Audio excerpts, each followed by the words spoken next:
আজকে ডিম ছাড়া পাকা আমের নরম তুলতুলে স্পঞ্জি কেক তৈরি করে দেখাবো। এইভাবে এই কেকটা একবার বানিয়ে দেখুন। কেক এতটা সুন্দর হয় যে দেখেই মন ভরে যাবে, আর এতটাই নরম তুলতুলে হয় যে মুখে দেওয়ার সাথে সাথেই মিলিয়ে যাবে। নমস্কার বন্ধুরা, মন কিচেনে আপনাদের সবাইকে স্বাগত। আশা করি আপনারা সবাই খুব ভালো আছেন। আজকে খুব সহজে দারুণ স্বাদের পাকা আমের কেক তৈরি করে দেখাবো। তার জন্য এখানে প্রথমে একটা মিক্সিং জারের মধ্যে আমি মিডিয়াম সাইজের একটা বাটি মেপে এক বাটি সুজি দিয়ে দিচ্ছি। আর এই সুজি দিয়েই আজকে আমি পাকা আমের কেকটা তৈরি করব। তবে আপনারা চাইলে কিন্তু ময়দা দিয়েও এই আমের কেকটাকে তৈরি করে নিতে পারেন। মিক্সিং জারে খুব ভালো করে একটুখানি সুজিগুলোকে গুঁড়ো করে নিতে হবে। খুব বেশি একদম মিহি গুঁড়ো করার প্রয়োজন নেই, 2-3 বার একটুখানি ঘুরিয়ে নিলেই দেখবেন খুব সুন্দর একটা গুঁড়ো হয়ে যাবে। এখন সুজিটাকে একটা বাটির উপরে ঢেলে নিচ্ছি। ওই একই মিক্সিং জারের মধ্যে আমি ওই একই বাটি মেপে হাফ বাটি চিনি নিয়ে নিচ্ছি, আর চিনিটাকেও খুব ভালো করে গুঁড়ো করে নেব। যতটা সুজি তার হাফ পরিমাণে চিনি ব্যবহার করলেই হবে, কারণ এখানে আমরা পাকা আম ব্যবহার করেছি, আর পাকা আম কিন্তু খুব মিষ্টি হয়। আর আপনারাও চেষ্টা করবেন এখানে একটু মিষ্টি আম নেওয়ার। চিনিটাকেও আমি গুঁড়ো করে সুজির মধ্যে ঢেলে নিয়েছি, আর এইদিকে আবারও এখানে আমি মিডিয়াম সাইজের 3টে আমের টুকরো নিয়ে আমগুলোকেও খুব ভালো করে একটুখানি ব্লেন্ড করে নিচ্ছি। এখন ওই সুজি আর চিনির মধ্যে আমি আমের পাল্পটাকেও দিয়ে দিচ্ছি। আর তারপরে এইখানে আমি বড় একটা চামচ মেপে 3 চামচ টক দই দিয়ে দিচ্ছি। এখন সব কিছু একসাথে খুব ভালো করে মিশিয়ে নেব। যেহেতু এইখানে আমি গুঁড়ো চিনি ব্যবহার করেছি, চিনিটা কিন্তু খুব সহজেই গলে যাবে। আর আপনারাও চেষ্টা করবেন এইখানে গুঁড়ো চিনিটাই ব্যবহার করতে।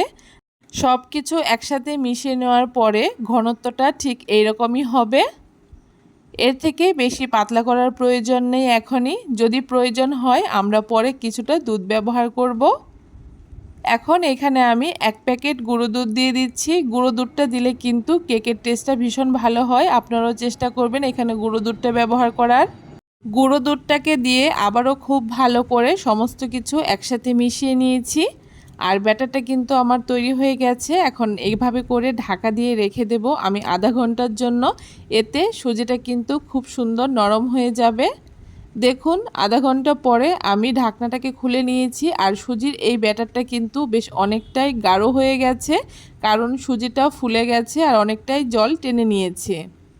এই পর্যায়ে এখানে আমি যেই বাটি মেপে সুজি ব্যবহার করেছি ওই বাটিরই 3 ভাগের 1 ভাগ সাদা তেল দিয়ে দিচ্ছি। এখন তেলটাকেও খুব ভালো করে আমি ব্যাটারের সাথে মিশিয়ে নিচ্ছি। তেলটাকে দিয়ে খুব ভালো করে বেশ কিছুক্ষণ মিশিয়ে নেওয়া হয়ে গেছে। আর ব্যাটারটা কিন্তু আমার একটুখানি গাঢ় মনে হচ্ছে। তারপরে এখানে আমি হাফ চামচ বেকিং পাউডার দিয়ে দিয়েছি, আর হাফেরও হাফ বেকিং সোডা দিয়ে দিয়েছি। আর এখানে বেকিং পাউডার আর বেকিং সোডার উপরে এখানে আমি 4 চামচ মতো লিকুইড দুধ দিয়ে দিচ্ছি। 4 চামচ মতো দুধটা দিলেই কিন্তু ব্যাটারটা একদম পারফেক্ট হবে। তবে আপনাদের ক্ষেত্রে যদি একটু কম বেশি লাগে সেটা আপনারা বুঝে শুনে ব্যবহার করবেন।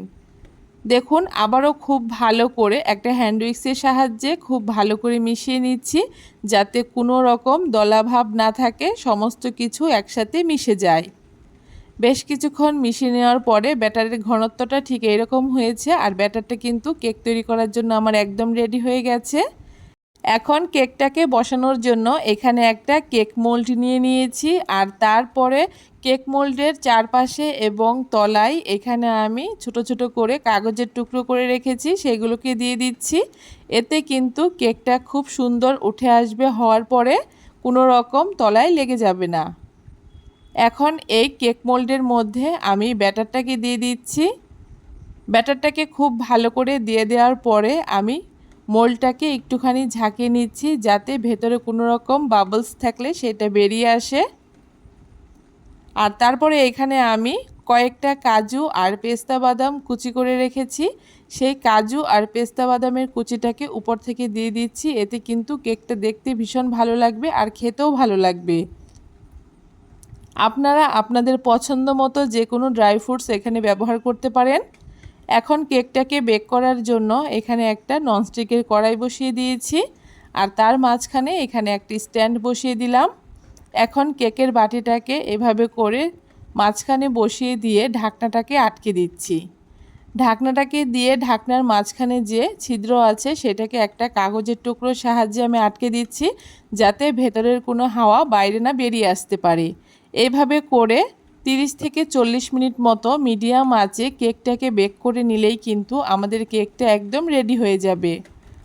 দেখুন মোটামুটি 35 থেকে 40 মিনিট আমি কেকটাকে বেক করে নিয়েছি আর কত সুন্দর নরম তুলতুলে একটা কেক তৈরি হয়েছে। এখন কেকটাকে আমি ঠান্ডা করে নিয়েছি আর কেকটাকে এখন ডিমোল্ড করে নেব। আর কেকের চারপাশ থেকে কাগজগুলোকে এইভাবে করে আমি ছাড়িয়ে নিচ্ছি।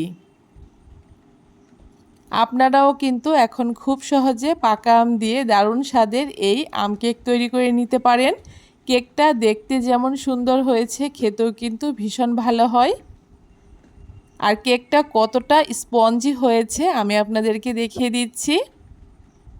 আর কালারটা কতটা সুন্দর হয়েছে আপনারা অবশ্যই কমেন্ট করে জানাবেন কেকটা আপনাদের কেমন লেগেছে, কতটা স্পঞ্জি হয়েছে একবার দেখে নিন।